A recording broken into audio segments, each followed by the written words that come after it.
شكرا سيد رئيس المجلس الشعبي الولائي السيد الوالي السيد الأمين العام السيدات والسادة الحضور. السلام عليكم.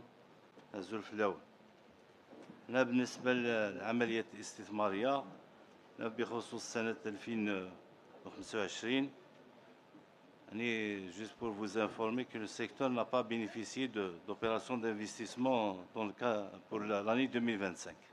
Néanmoins, les 3 opérations inscrites au profit du secteur durant l'année 2024 ont été réalisées dans sa totalité. Donc, réalisé en 2024, donc le taux physique était à 100%.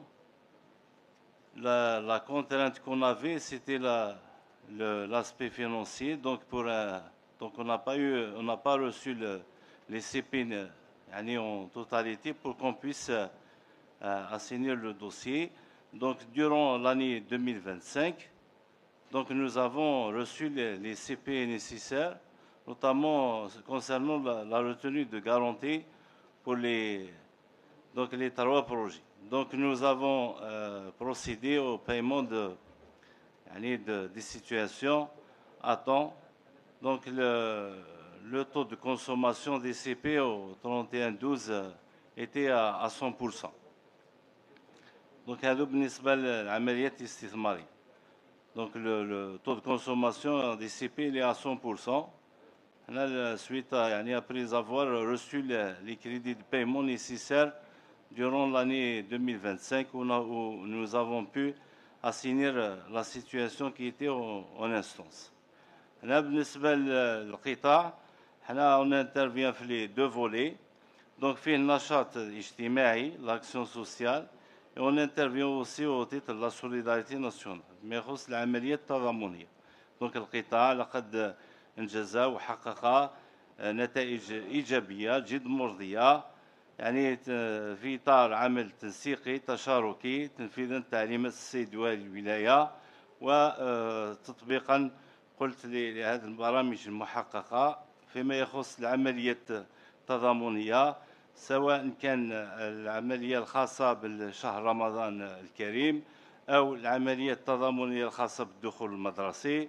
والجديد أيضا بالنسبة للقطاع أول مرة سنة 2025 لقد أسند تسيير ملف المنحة المدرسية للقطاع لوكالة التنمية الاجتماعية، أين تم تسديد هذه المنحة في وقتها المحدد، بحيث بلغ عدد المستفيدين أكثر من 46 ألف مستفيد من منحة المدرسية 5000 دينار.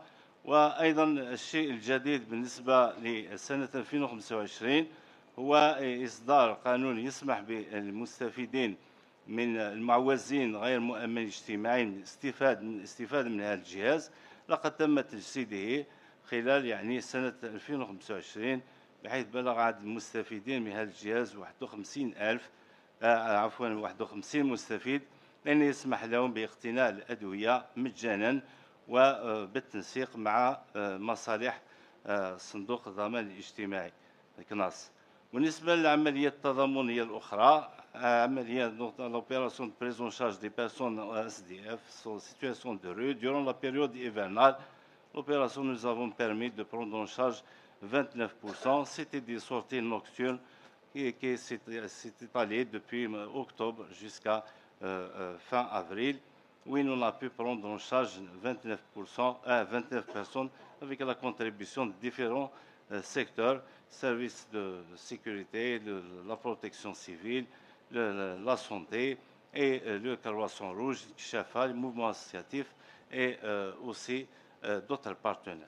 بالنسبة للعمليات الأخرى مسجلة في إطار برامج التنمية الاجتماعية dont la gestion c'est l'ADS. Nous avons pu réaliser 19 projets inscrits dans le cadre TPMO, travaux d'utilité publique, où nous avons pu quand même créer un nombre important d'emplois à travers la wilaya. C'était des emplois d'attente. Donc, il y a eu quand même la concrétisation et la réalisation de ces projets à 100%. Et le suivi a été confié pour les services techniques déconcentrés de l'État que nous tenons à remercier de passage pour leurs efforts consentés à travers le suivi technique sur le terrain, conforme aux instructions de M. Louali. Par rapport aux projets inscrits dans le cadre de développement communautaire, notre wilaya aussi a bénéficié de des projets. Ces projets ont pu créer de l'emploi temporaire et ont pu contribuer dans l'amélioration du cadre de vie des citoyens, notamment dans des zones enclavées, des communes enclavées. Donc, c'est des projets à concurrence de 4 millions de dinars, 90% à la charge de l'ADS, 10% à la charge de la partie bénéficiaire. Donc, notamment, les projets consistent notamment dans des petites réalisations telles que le dallage des ruelles et ont intervenu dans le cadre aussi de hydraulique, travaux publics, le cadre de l'AEP, l'assainissement. Donc pour les actions de solidarité aussi, nous avons pu prendre en charge un nombre important de personnes à besoins spécifiques au niveau des établissements sous tutelle. Donc le secteur dispose de 7 établissements sous tutelle, donc, ainsi que des établissements gérés par le mouvement associatif. Donc à travers la prise en charge au milieu institutionnel, avec l'accompagnement de la contribution des associations, durant 2025, nous avons pu délivrer 3 agréments au profit de 3 associations pour la gestion de leur établissement associatif, dont donc 2 agréments au niveau local signés par M. Louali, un agrément délivré par le ministère de la Solidarité nationale de la Famille et Conditions de la Femme. Il s'agit d'un centre d'aide par le travail, le CAT, qui est le 2e à l'échelle nationale après celui d'Alger.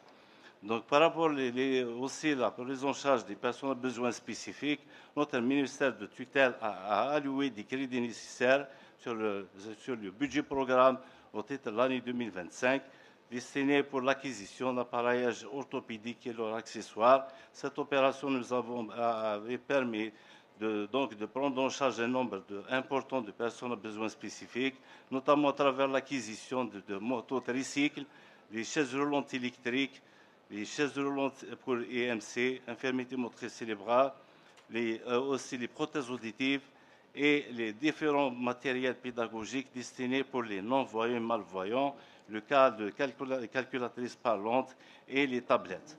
Donc, et aussi, sans oublier, les crédits alloués sur le budget de Wilaya, qui nous a aussi, qui vont nous permettre d'acquérir un nombre important d'appareillages destinés pour cette personnes, des personnes à besoins spécifiques. Aussi, sans oublier les crédits alloués dans le cadre du programme, budget programme destiné pour l'acquisition d'appareillages destinés pour les personnes âgées, notamment les chaises roulantes et les tensiomètres et certains matériels qui nous avons touché un nombre important de personnes âgées démunies à travers ces équipements, des couches pour adultes. Et l'objectif, c'est de maintenir cette personne âgée dans ce milieu ordinaire qui est sa famille. Et l'État a mis en place des crédits nécessaires dans le cadre de l'accompagnement de ces personnes. Aussi, par rapport à d'autres catégories, c'est la famille productive. Il y a eu la promulgation d'un nouveau décret qui nous ont permis de prendre en charge un nombre de femmes au foyer à travers l'acquisition de machines à coudre, ainsi que de certains matériels pour le couscous, les fours à gâteaux. Nous les avons distribués durant l'année 2025. Donc, aussi ce que a marqué l'année 2025, il y a eu la promulgation de la loi pour personnes à besoins spécifiques en 2025, durant janvier, et juste après, il y a eu des textes d'application de cette loi qui nous ont permis aussi d'accompagner les différentes personnes à besoins spécifiques, aussi des personnes particulières pour le bénéfice des différents dispositifs, aussi pour l'AFS, ce qu'on appelle l'allocation forfaitaire solidarité. Il y a plus de 20 000 bénéficiaires avec la carte Chifa et la carte d'assurance. Il y a aussi le transfert de gestion de la pension d'handicapé 100% de la DAS vers l'ADS. Donc, tous les moyens ont été mis en place pour sa réussite. Donc, pour les opérations d'équipement, nous avons proposé à l'avenir, Inch'Allah, d'autres opérations à inscrire qui ont été validées lors du conseil du Wilaya, conforme aux orientations de M. Louali. Donc, nous avons proposé d'inscrire beaucoup d'opérations d'établissement destinées pour les différentes catégories. En premier lieu, la réalisation d'un centre pour inadaptés mentaux au niveau de la Mizan, après avoir achevé l'étude durant l'année 2024. Je vous remercie. Barakallahu.